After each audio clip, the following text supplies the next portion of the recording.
toda glória, todo louvor seja dado a quem é de direito. Cumprimento a igreja com a paz do Senhor Jesus. Meus irmãos, aproveitando que os irmãos estão de pé, abra as vossas Bíblias em João. Evangelho segundo escreveu João, capítulo 21, versos 15 ao 19.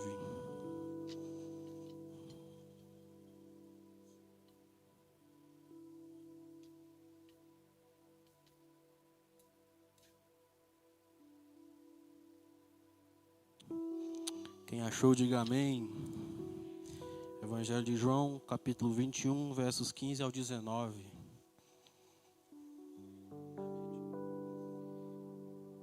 Depois de terem jantado, disse Jesus a Simão Pedro: Simão, filho de Jonas, amas-me mais do que estes? E ele respondeu: Sim, Senhor, tu sabes que te amo. Disse-lhe: apacenta os meus cordeiros. Tornou a dizer-lhe a segunda vez: Simão, filho de Jonas, amas-me? Disse-lhe: Senhor, sim, Senhor, tu sabes que te amo.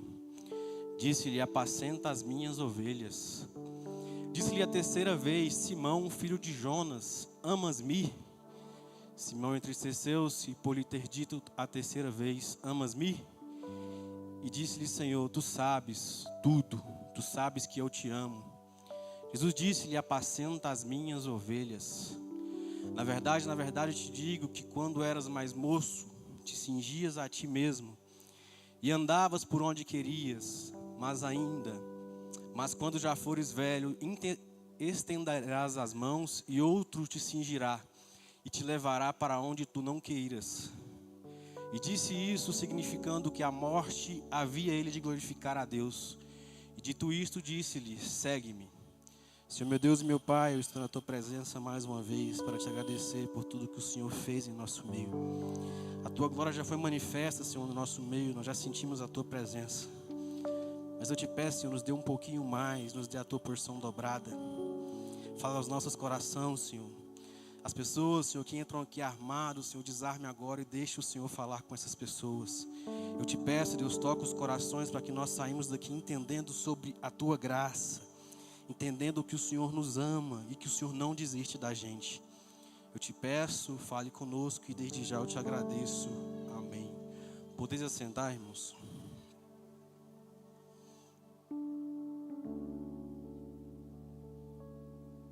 Primeiramente eu quero agradecer a Deus por mais essa oportunidade.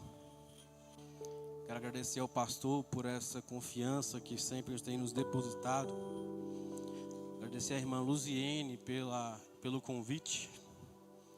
Mês passado ela nos convidou, mas não deu certo. Mas esse mês estamos aqui.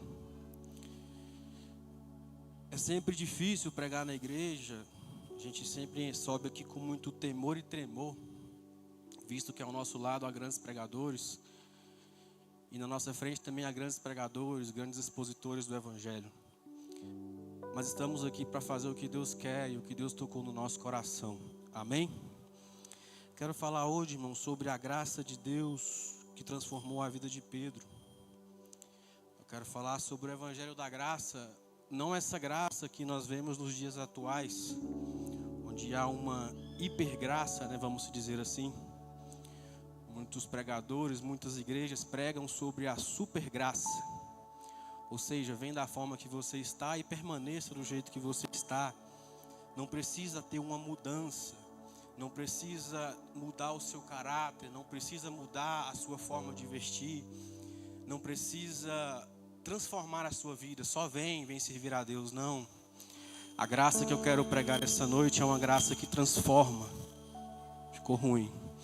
É uma graça que muda a pessoa de dentro para fora. É uma graça que quem é alcançado por ela com certeza é transformado. A graça redentora de Jesus. Eu quero pedir a permissão dos irmãos para a gente voltar a este texto, a conclusão da minha pregação. Quero falar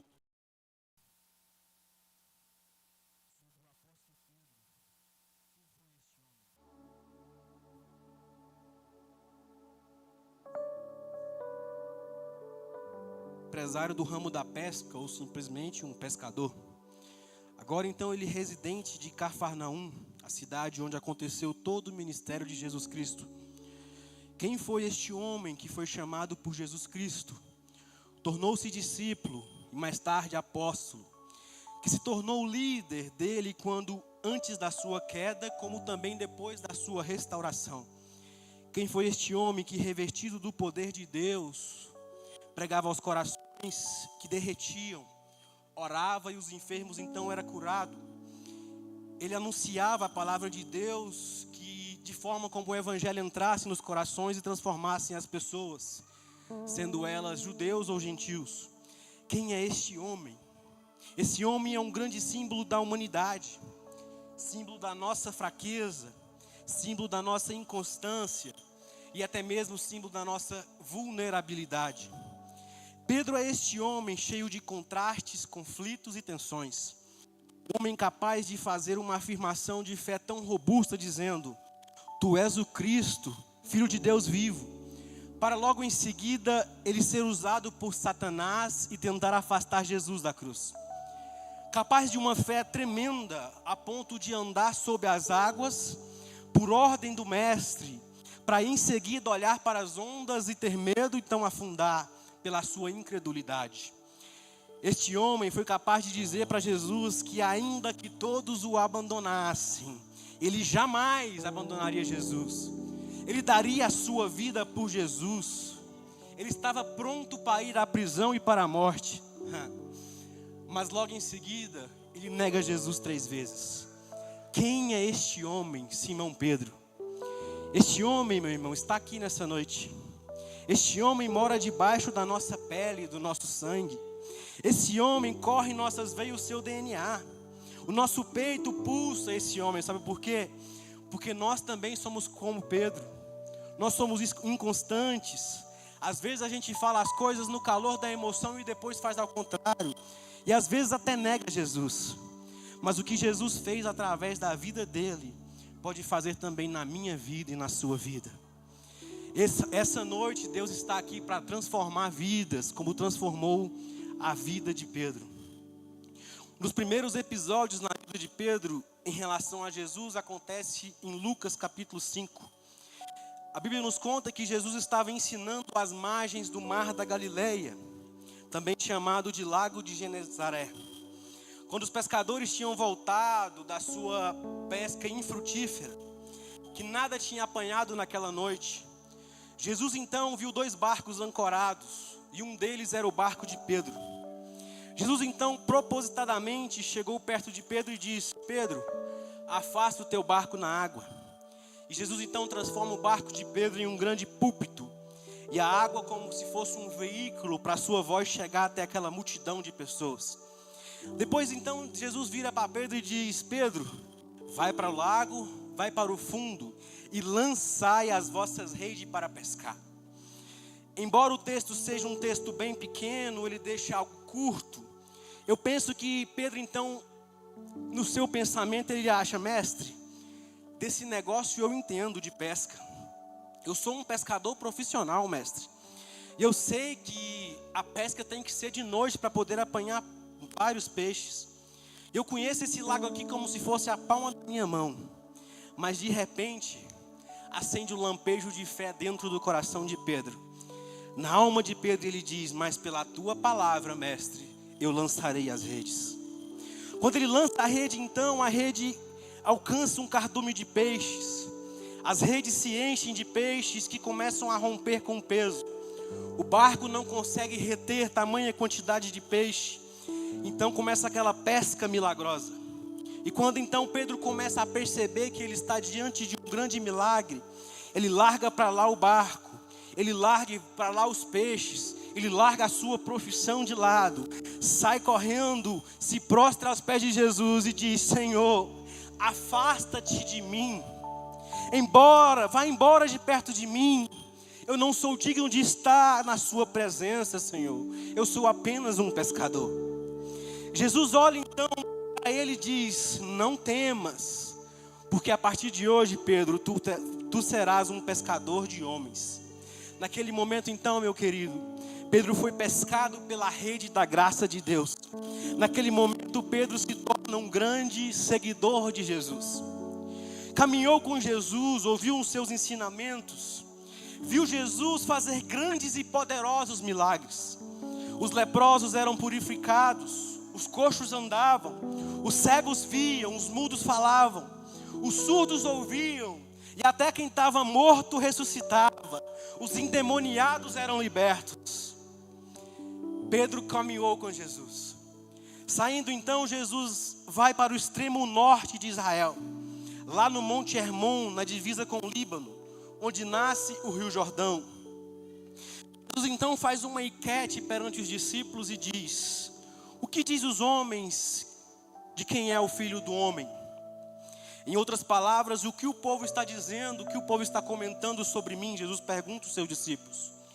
Os discípulos então começam a responder. Alguns dizem que tu és João Batista, outros dizem que tu és Elias, outros dizem que és Jeremias, outros falam que tu és um profeta.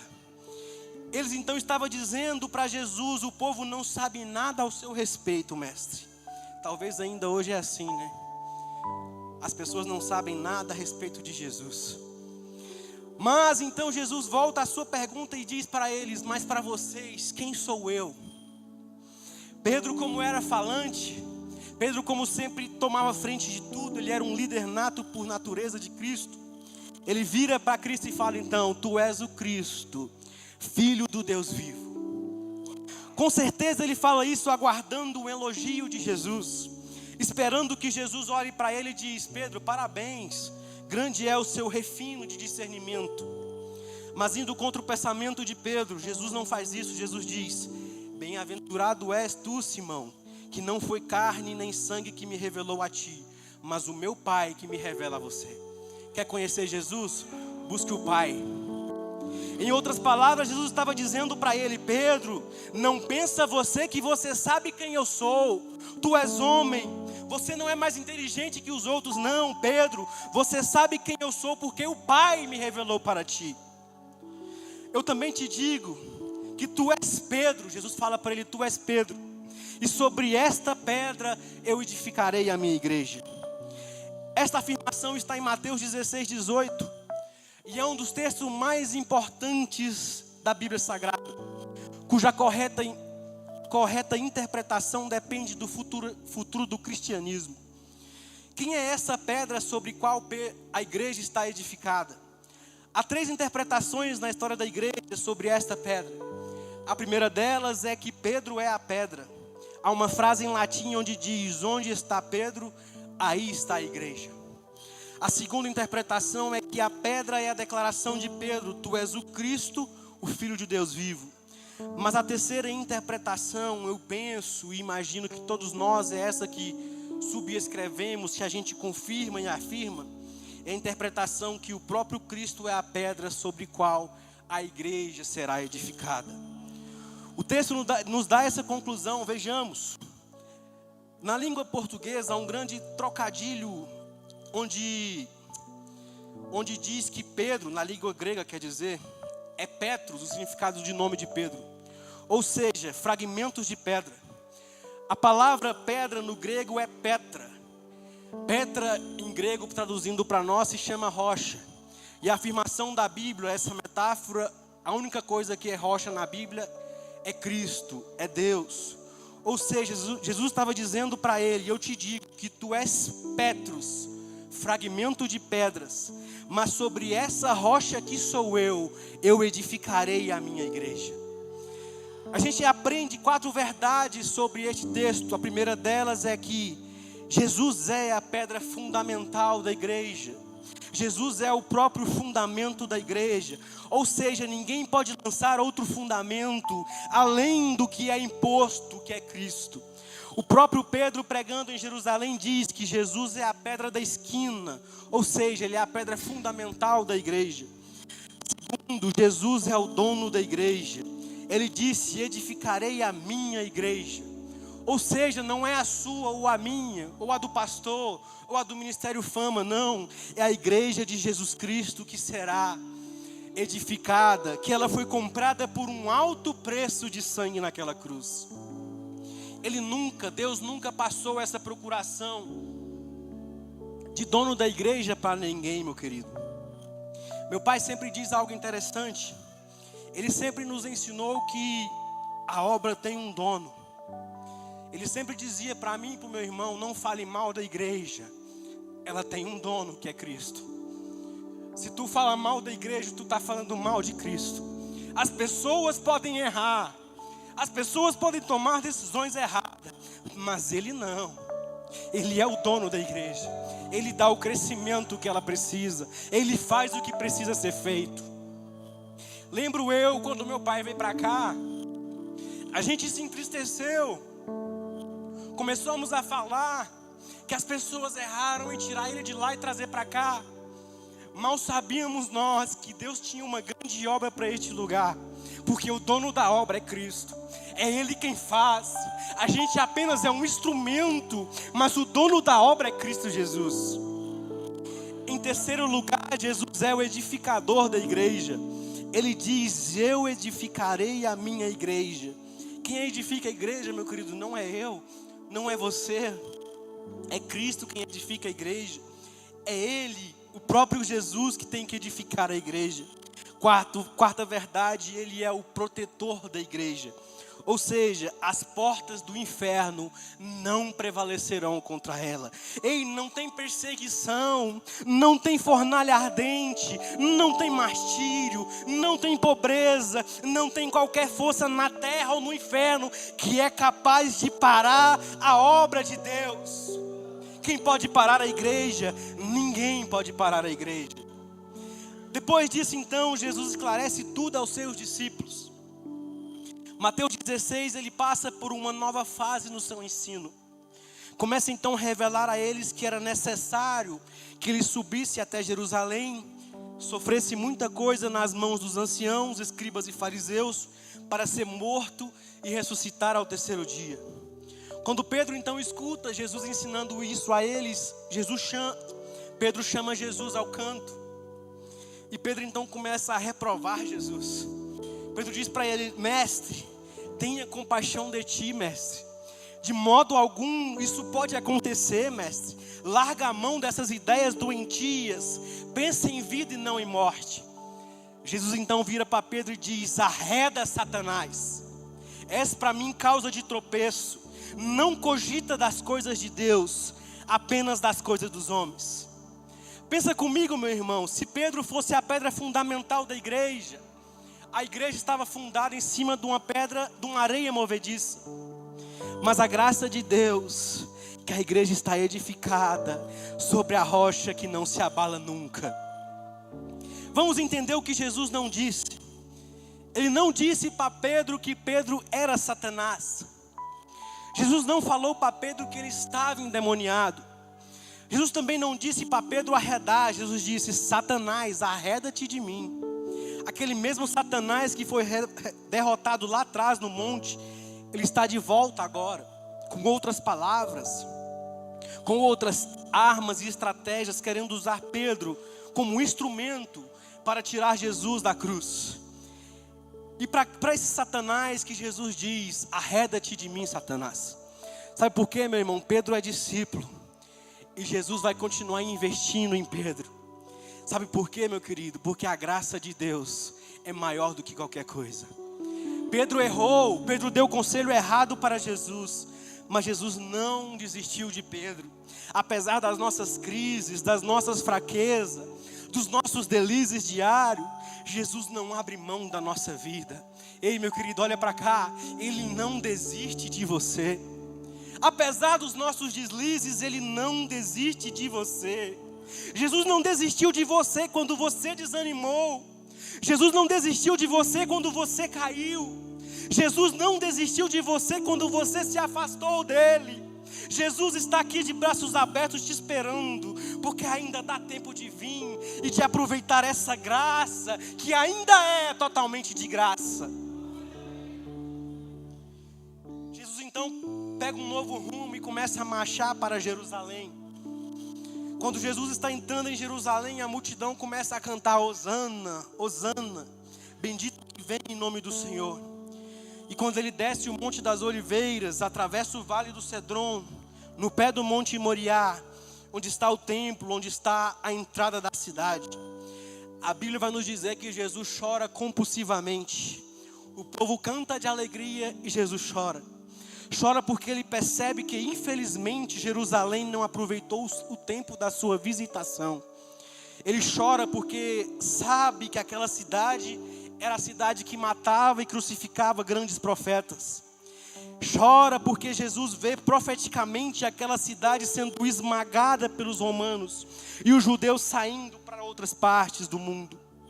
Depois então Jesus entra e fala para Pedro e João preparar um lugar para que ele possa comer a Páscoa com eles. Imagina comigo, meu irmão, essa cena.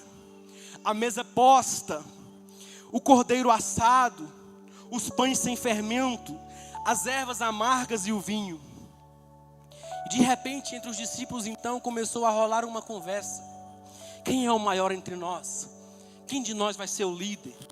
Quem de nós vai ter uma posição maior, um prestígio maior? Até que chega na frente de Pedro. Jesus então chega na frente das pessoas e começam a lavar os pés dos discípulos. Jesus desce até o chão e começa a lavar os pés dos discípulos. Jesus chega na frente de Pedro.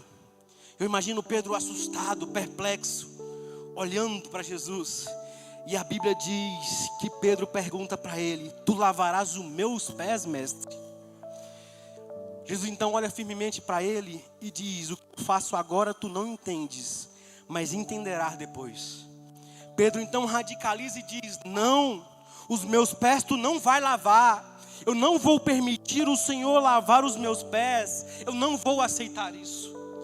Jesus então olha para ele e diz: se tu não deixar eu lavar os teus pés, tu não tem parte comigo.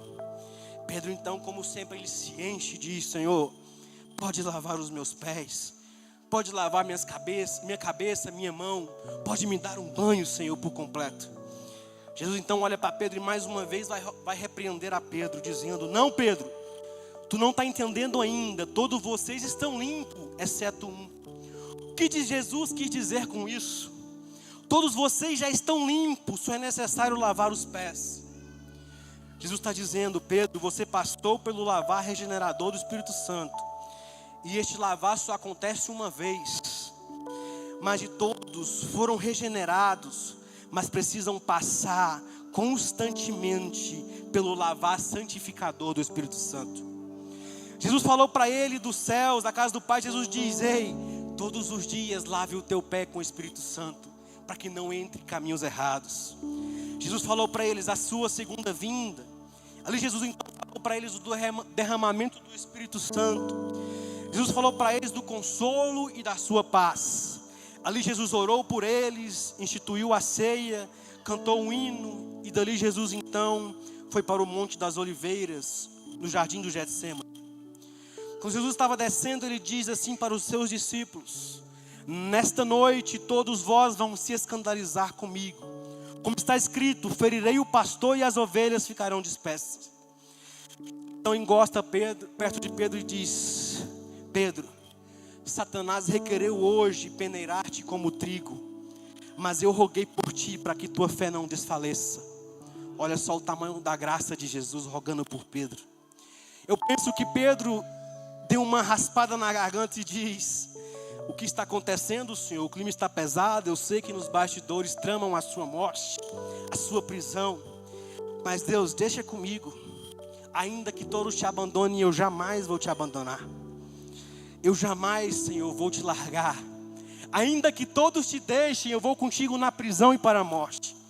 A Bíblia diz então que Jesus olha para Pedro e diz: ainda antes que hoje se escureça, o galo cante, você me negará 3 vezes, Pedro.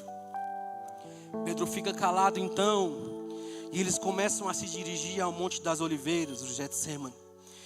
Jesus então deixa 8 discípulos, já que Judas não estava mais com eles. E vai então orar ao Pai com Pedro, Tiago e João. Quando Jesus fica sós com os 3, ele abre o seu coração e diz: a minha alma está profundamente triste, até a morte. Ficai comigo, vigiai comigo. Diz a Bíblia que Jesus, o Criador do universo, nesse momento está com o rosto prostrado no chão. Em Hebreus 5:7 vai nos dizer que ele oferece forte clamor de lágrimas para que ele pudesse ser livre da morte. E ele ora, ele diz ao Pai chorando: Pai, se possível, passa de mim este cálice, sem que eu beba, mas todavia seja feita a tua vontade. A grande pergunta é: que cálice é esse? Será que era a certeza que ele seria preso aquela noite? Será que era a certeza que os discípulos abandonariam ele aquela noite? E a minha resposta para todas essas perguntas é não. Esse cálice era a santa ira de Deus, que devia cair sobre mim e sobre você, sobre as nossas cabeças. E este cálice era a consciência de que mesmo ele sendo amado pelo Pai, ele iria passar e gritar naquela cruz: Deus meu, por que me abandonastes? Esse cálice era a consciência de que Deus lançaria sobre ele a iniquidade de todo mundo. Esse cálice era a consciência de que ele carregaria sobre os seus ombros todos os pecados da humanidade. Porque agradaria ao Pai moê-lo no madeiro, por mim e por você. Quando Jesus então levanta e vai encontrar os seus discípulos, ele não acorda os três, ele só acorda Pedro e diz: não pudeste vigiar e orar comigo apenas 1 hora, Pedro? Jesus então volta para a sua segunda hora de oração. Ele se prostra com o rosto no chão e começa a chorar, a orar, pedindo para Deus para que passasse dele aquele cálice. Com tamanha dor no coração, Deus então manda um anjo do céu, como diz Lucas, para consolar a Jesus. O anjo não vem para tirar o sofrimento de Jesus. O anjo não vem para aliviar a dor de Jesus. O anjo vem para fortalecer Jesus diante de toda aquela agonia.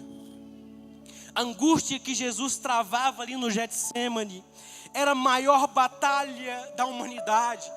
Era a batalha mais sangrenta, a preço de suor de sangue pela humanidade. E aqui que o inferno se reúne toda a sua corja e joga sobre Jesus todo o barco de Satanás. É aqui que ele chora, é aqui que ele sangra, que ele luta a mais terrível batalha da humanidade. É aqui que ele luta pela minha e pela sua alma, meu querido. Quando ele levanta então dos seus joelhos, os discípulos estão dormindo mais uma vez. E ele então retorna para a terceira hora da sua oração. E ele molha os chãos com o seu sangue. Ele começa a suar sangue, de tamanha dor que ele estava sentindo. Mas olha para cá, meu querido. Ele vence. Ele vence aquela angústia. Ele triunfa sobre aquela angústia. Quando ele se levanta dos seus joelhos, labaçou. Ele já está pronto para morrer no meu e no seu lugar. Quando as pessoas chegam para prender Jesus, ele mesmo se apresenta: a quem buscais? E ele já dá as suas mãos para ser preso. A partir dali, Jesus é preso, ele é cuspido, ele é levado lá no Sinédrio, mas ele está lá firme como uma rocha. Ele é levado perante ao pretório romano e é condenado à morte de cruz. A caminhada para a cruz é uma caminhada como se fosse de um rei para a sua coroação. E a partir daqui as mulheres então começam a chorar. Ele diz: não chorem por mim, chorem por vocês mesmos e pelos seus filhos. A partir daqui ele é pregado na cruz e transforma tudo isso em um palco para a glória de Deus. E um instrumento principal, o único instrumento da nossa salvação. Naquela noite os discípulos então se dispersaram, inclusive Pedro. E Pedro foi seguindo a Jesus covardemente, longe de Jesus. Ele não tinha coragem de se apresentar como discípulo de Jesus. Ele então conseguiu entrar na casa do sumo sacerdote, e lá no pátio, ele então está perto de uma fogueira porque estava frio. Quando uma criada passa e diz: tu também estava com ele. Aí Pedro sai e vira para ele e diz: eu jamais estive com esse Jesus. Pedro sai do pátio então e vai para o alpendre. E a outra criada olha para ele e diz: aquele lá é discípulo dele. E Pedro mais uma vez nega Jesus. Agora ele não apenas nega, mas ele jura: eu juro que não conheço esse Jesus, esse homem. Daqui a pouco chega alguns homens, encostam bem nele e diz: esse sotaque seu é sotaque galileu, rapaz. Você não nos engana não. Você andava com ele, você era discípulo dele. E diz a Bíblia que agora ele só não fala, ele não só jura, mas ele se irrita. E ele começa a falar com fortes palavras, e até com xingamentos, ele até blasfema dizendo: eu não conheço esse homem, me deixa em paz, eu não sei o que estão falando. Arabaçou. Nessa hora o galo canta, e ele volta à sua consciência, que ele negou a Jesus. Jesus então crava o olhar nele e ele lembra que ele negou Jesus 3 vezes. Naquela noite Jesus foi cuspido, foi esbofeteado. Pedro não estava com Jesus. Na sexta de manhã, perante o sinédrio, ele se reúne com 2 acusações contra Jesus: conspiração contra César e blasfêmia contra Deus. Pedro não estava lá. Jesus é levado perante Pilatos. Pilatos condena ele à morte, morte de cruz. Jesus estava carregando uma cruz pesada, mas Pedro não estava com ele. Às 9 horas da manhã, Jesus é pregado numa cruz, no mais alto ponto do Gólgota, e Pedro não estava com ele. Às 6 horas de cãibra, de dor, naquela cruz, Pedro não estava perto dele. 3 horas da tarde, preciso correr, Jesus entrega o Espírito ao Pai e morre. Pedro não estava lá para dar um sepultamento digno para Jesus. Jesus é sepultado naquele mesmo dia. E ele então passa sexta, sábado em silêncio, silêncio da morte. Pedro estava escondido, Pedro estava trancado em 4 paredes, com medo dos judeus. Domingo de manhã, bem de madrugada, não é Pedro nem os apóstolos que vai até o túmulo de Jesus, são as mulheres que vai até o túmulo de Jesus. E quando ela chega lá, a pedra já não estava lá, estava rolada do túmulo. O túmulo estava aberto e elas entravam então dentro do túmulo e o túmulo estava vazio. Ele ressuscitou. Arabaçou. Quando estão saindo, um anjo pergunta para elas: o que vocês vieram fazer aqui? Procurar entre os mortos aquele que já está vivo? Ele não está mais aqui, ele ressuscitou.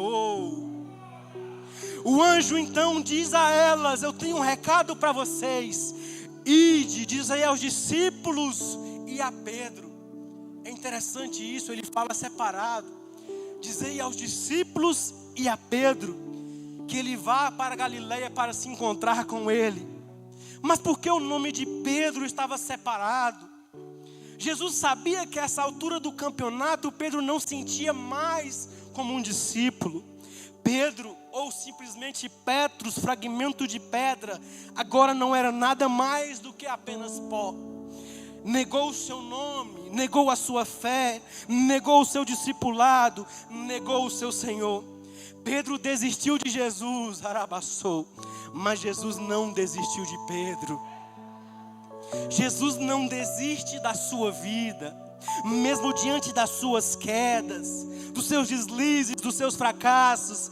Ele não abre mão da sua vida, arabaçou. Ele não abdica do direito de ter você para Ele. Ele não desiste de você.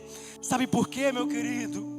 Porque a graça dele é maior do que os nossos pecados. Eu imagino a caminhada de Pedro então, 100 quilômetros de a pé, pensando, cada passada que ele dava uma fisgada na consciência, dizendo: Jesus, quando chegar perto de mim, ele vai me arrebentar todo. Jesus vai me bater, Jesus vai reclamar comigo, Jesus vai baixar meu nariz e dizer que eu sou um covarde. Mas quando ele chega na Galileia, Jesus não está lá. Aí ele diz para os outros: eu vou pescar. Um parêntese aqui, meu querido. A gente precisa orar pelos nossos líderes. Porque quando os nossos líderes desistem de alguma coisa, ele carrega grandes pessoas com ele. Pedro desistiu e foi pescar. E diante disso ele também influencia os outros discípulos a ir pescar. Quando ele então acaba o seu sonho: eu não tenho mais nenhum futuro com Jesus, eu vou pescar. Naquela noite, então, eles não pegaram nenhum lambaré, porque quando o homem se afasta de Deus, nem pescar ele consegue mais. O dia já estava amanhecendo e as redes estavam vazias. Eles estavam a 100 metros da praia, e de repente ia um homem na beira da praia andando para um lado e para o outro. Quando esse homem olha para ele, o que ele faz? Ele fala: covardes? Não. Ele olha para ele e diz: filhos, filhos. Nessa única palavra, filhos, meu querido, tem uma tonelada gigante de graça carregada sobre ela. Para um bando de covardes, um bando de desertores, Jesus chama eles mais uma vez de filho e manda eles jogar a rede para o outro lado. E então a gente entra no texto que a gente leu.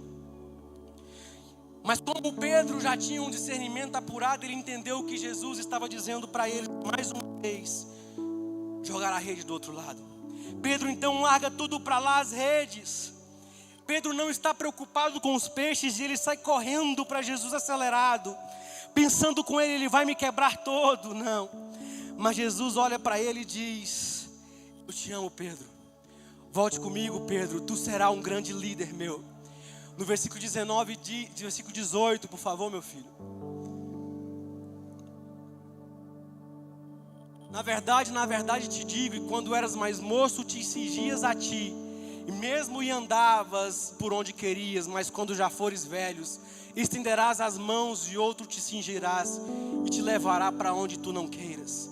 Pedro desistiu de Jesus, Pedro negou Jesus, mas quando Jesus ressuscitou e encontrou com Pedro, ele entregou a sua graça mais uma vez para a vida de Pedro. A história de Pedro todos nós conhecemos, o grande líder que ele foi. E a sua morte foi como a de Jesus, crucificado. Quando ele disse que morreria por Jesus antes de conhecer a graça, ele estava mentindo, ele estava emocionado. Mas na verdade, quando ele se encontrou com Jesus, com a graça de Jesus, ele morreu por Jesus. E com certeza ele entregou toda a sua vida para Jesus.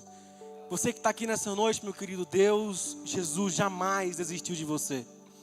Apesar das nossas falhas, das nossas negações com Ele, Ele não desiste de nós. E Ele está de braços abertos nos esperando mais uma vez. Amém? Deus abençoe.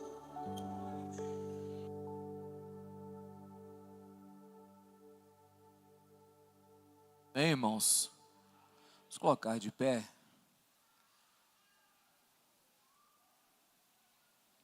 Você que ouviu esta palavra e deseja receber esse Cristo que disse a Pedro: Pedro, tu me amas? Então você está aqui e precisa de Jesus. Se você precisa do Senhor, esse Cristo te convida para recebê-lo, aceitar a Jesus. Aceitar a Jesus, irmão, não é mudar de religião. Mudar de religião, você muda a hora que você quiser. Aceitar a Jesus é mudar de vida. É mudar de vida. É olhar para o Calvário e dizer: eu aceito o que foi feito por mim. Eu recebo tudo isso que foi feito pela minha vida. Aceitar a Jesus não é você mudar de igreja, não. É você receber o perdão pelos seus pecados. Se você está aqui e deseja aceitar Jesus como Senhor e Salvador, este é o momento. Em nome de Jesus. Se você quer Jesus, deseja aceitá-lo, eu quero convidar você a vir à frente, a estar aqui à frente. Em nome de Jesus. Amém? Amém, irmãos? Podeis assentar. Quem trouxe sua oferta, coloque aqui. Coloque a sua oferta aqui neste lugar. Em nome do Senhor.